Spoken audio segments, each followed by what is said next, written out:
सगळ्यांना नमस्कार।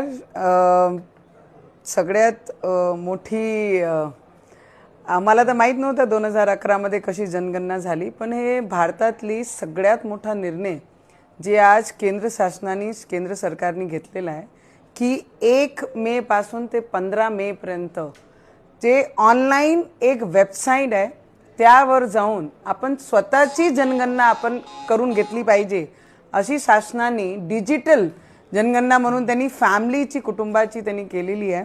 तर मी सगळ्या लोकांना महाराष्ट्राचे देशाचे जिथे कुठे मला ऐकतात आहे स्वतःची जनगणना करून पूर्ण फॅमिलीची आणि 27 मध्ये इंडिव्हिज्युअल जनगणना होणार आहे, पण तिथपर्यंत जे परिवाराची जनगणना आहे ते 1 मे पासून ते 15 मे पर्यंत आपण सगळ्यांनी ऑनलाइन जाऊन त्या वेबसाईटवर जर कोणी म्हणत असन कोणी लिंक पाठवते त्याच्यावर जा।